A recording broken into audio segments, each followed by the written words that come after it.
Hello, aiming higher students. Welcome to the third lesson of our program. In this lesson, we're going to focus more on practicing our listening skill, and I'll be giving you some tips to help you improve your listening score.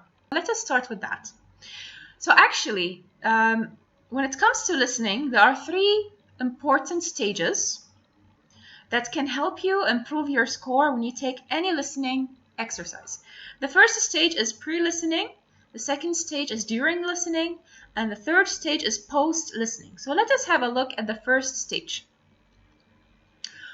There are certain things that you can do before you start listening to the audio. And this is what the audio usually tells you to do, is that you have 1 minute to read the questions.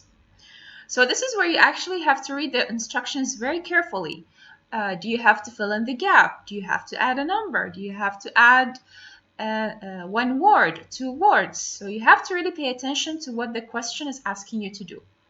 The second thing you can do is underline keywords. So once you underline a keyword, let's say for example,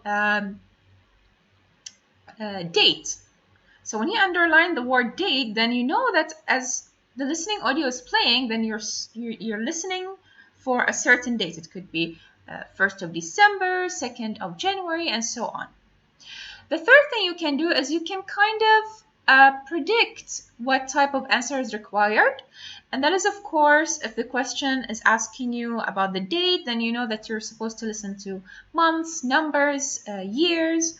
Or if it's asking you for an age, then you know that you're looking for a number. So there are certain things that we can, or keywords that we can underline to help us predict or guess what type of answer is required.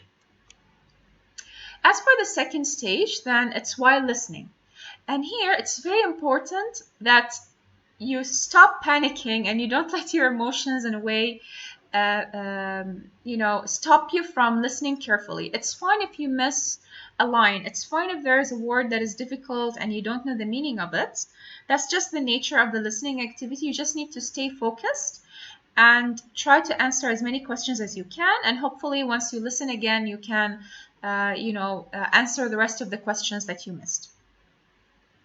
However, if you have been listening for the second time and you missed it, then forget about it and keep your eye on the rest of the questions, because you don't want to stop yourself from answering more than 1 or 2 questions just because you said, oh, I missed it, and you've lost control over your emotions.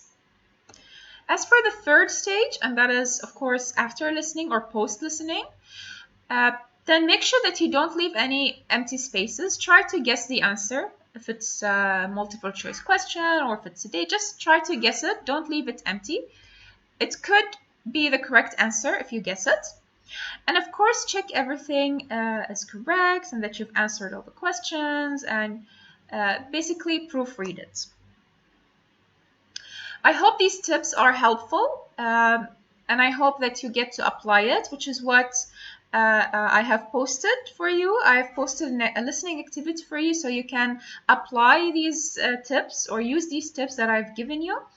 Of course, one activity is not enough. You do have to answer more than one activity, but you have so many resources online that you can look up. Thank you very much, and I wish you good luck in the listening activities that you will get in the future.